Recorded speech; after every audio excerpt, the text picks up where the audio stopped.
Hello friends, ओम श्री गणेशाय नमः। जय श्री कृष्णा।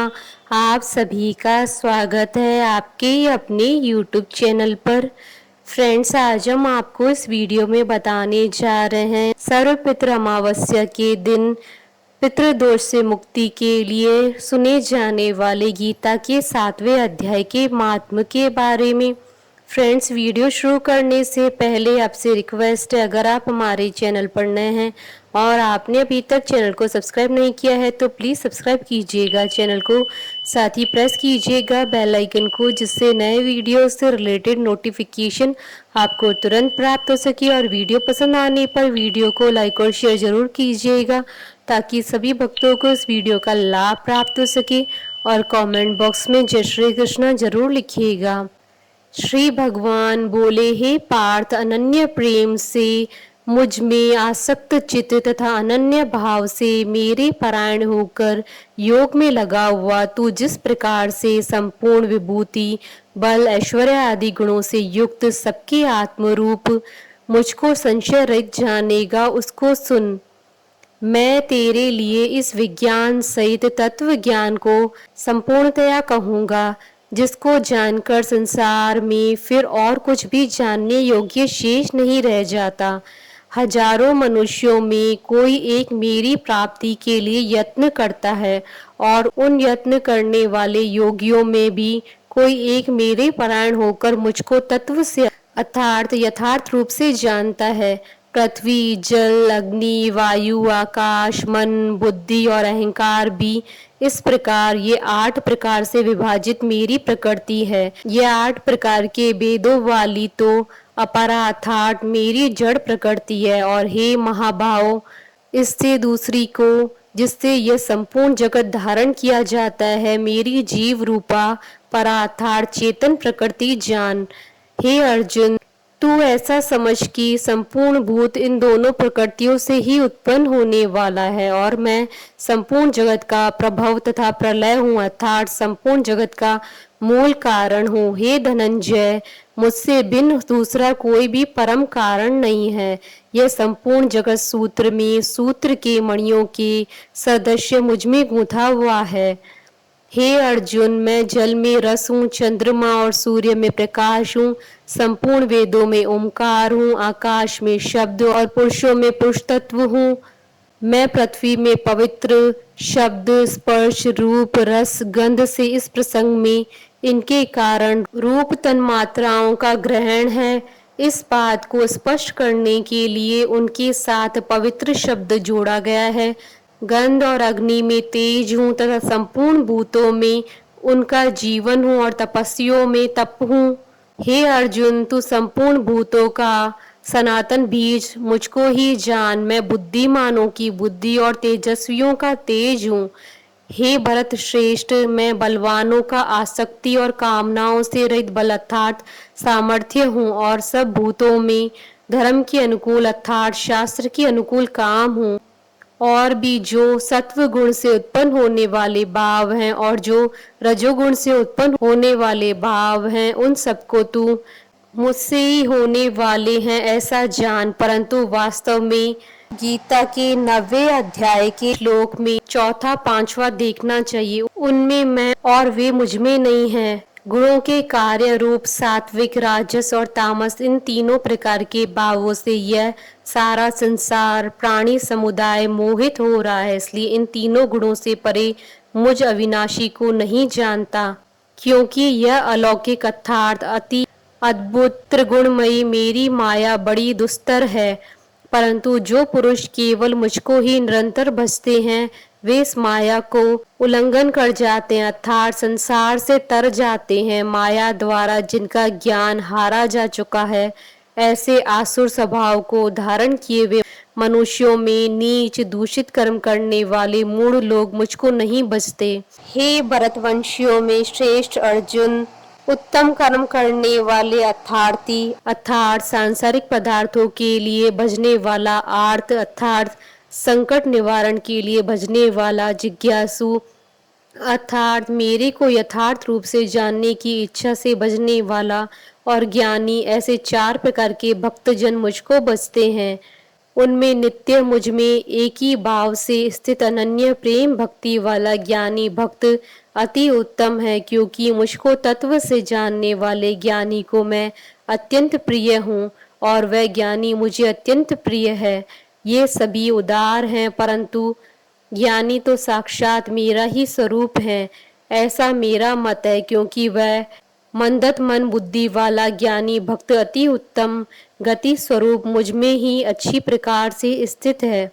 बहुत जन्मों के अंत के जन्म में तत्व ज्ञान को प्राप्त पुरुष सब कुछ वासुदेव ही है। इस प्रकार मुझको बचता है वह महात्मा अत्यंत दुर्लभ है।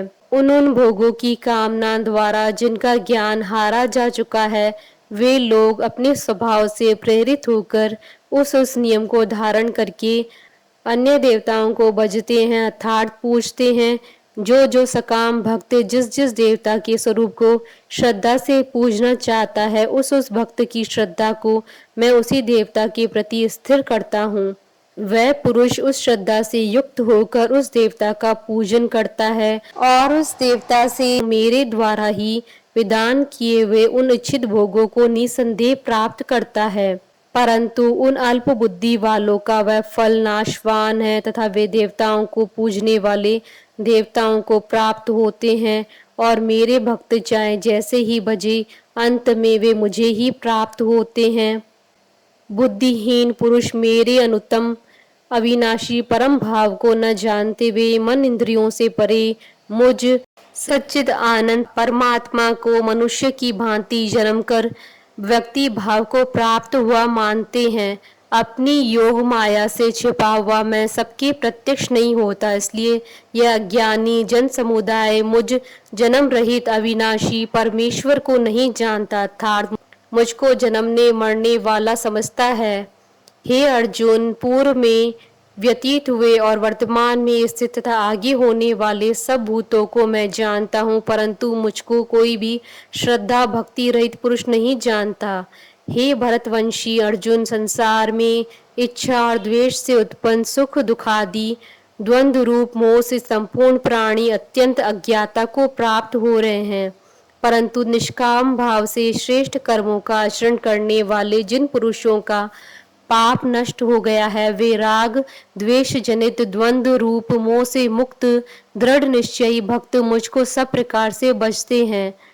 जो मेरी शरण होकर जरा और मरण से छूटने के लिए यत्न करते हैं, वे पुरुष उस ब्रह्म को, संपूर्ण आध्यात्म को, संपूर्ण कर्म को जानते हैं। जो पुरुष अधिभूत और अधिदेव सहित तथा अधियज्ञ सहित अर्थात सबका आत्मरूप मुझे अंतकाल में भी जानते हैं, वे युक्ति चित्त वाले पुरुष मुझे जानते हैं, अर्थात प्राप्त हो जाते हैं। इति श्री गीता का 7वां अध्याय संपूर्ण हुआ। 7वें अध्याय का महात्म प्रारंभ। श्री नारायण जी बोले, हे लक्ष्मी, अब 7वें अध्याय का महात्म सुनी। एक पटेल नाम नगर है जिसमें सुकंकण वैश्य रहता था। वह व्यापार करने को नगर के बाहर कहीं को जाता था। रास्ते में सुकंकण को सर्प ने डसा, वह मर गया और उसके साथ ही उसकी दाह क्रिया कर आगे को सिधारे। जब लौटकर घर में आए तो उसके पुत्र ने पूछा, मेरे पिता सुकंकण कहाँ है? उन व्यापारियों ने कहा, तेरे पिता को सर्प ने डसा था, वह मर गया और यह पदार्थ तेरे पिता का है, तू ले ले। 1 करोड़ रुपया दिया और उसकी गति कराने को कहा, क्योंकि वह अवगति मरा था। उस बालक ने अपने घर आकर ब्राह्मणों से पूछा कि सर्प से डसे की गति कैसे करानी चाहिए। पंडितों ने कहा, नारायण बलि करवाओ। उड़द के आटे का पुतला बनाया, चुनिया चढ़ाई, बहुत ब्राह्मण जिमाए, श्रद्धा पिंड पत्तल कराया, बाकी द्रव्य जो रहा चारों भाइयों ने बांटा। एक पुत्र ने कहा, जिस सर्प ने मेरे पिताजी को काटा है मैं उसे मारूंगा। उन व्यापारियों से पूछा, वह ठोर मुझे बताओ जहाँ मेरे पिता सुकंकण मरे हैं। व्यापारियों ने कहा, चल ले चलते हैं। वहाँ ले जा करके खड़ा किया, देखा तो वहाँ एक वामी है जिसे कंदलों के साथ खोदने लगा। वह छेद बड़ा हुआ, वहाँ से एक सर्प निकला। कहा, तू कौन है? मेरा घर क्यों खोदता है? उस बालक ने कहा, मैं सुकंकण का पुत्र हूँ। जिस सर्प ने मेरे पिता को मारा है मैं उसको मारूंगा। तब सर्प ने कहा, हे पुत्र, मैं तेरा पिता हूँ, तू मुझे इस अधम देह से छुड़ा और मुझे मत मार। यह मेरा पूर्व का कर्म था, सो मैंने भोगा। तब पुत्र ने कहा, हे पिता, कोई यत्न बताओ जिससे मेरा उद्धार हो। तब उस सर्प ने कहा, हे पुत्र, किसी गीता पाठी ब्राह्मण को घर में भोजन करवा और उसकी सेवा करके उससे आशीर्वाद ले, मेरा कल्याण होगा। तब उस बालक ने अपने घर और नगर में जितने गीता का पाठ करने वाले थे सबको बुला लिया और गीता जी के 7वें अध्याय का पाठ कराया और उनको भोजन करवाया। तब उन साधु ब्राह्मणों ने आशीर्वाद दिया। तत्काल वह अधम देह से छूटकर देवदेही पाकर विमान पर चढ़कर आकाश मार्ग को जाता हुआ अपने पुत्र को धन्य धन्य करता हुआ वैकुंठ धाम को प्राप्त हुआ। इति श्री गीता के 7वें अध्याय का महात्म समाप्त। बोलिए भगवान विष्णु जी की जय, भगवान श्री कृष्ण जी की जय। हमारे साथ इस वीडियो में अंत तक बने रहने के लिए आपका धन्यवाद। ओम श्री गणेशाय नमः। जय श्री कृष्णा।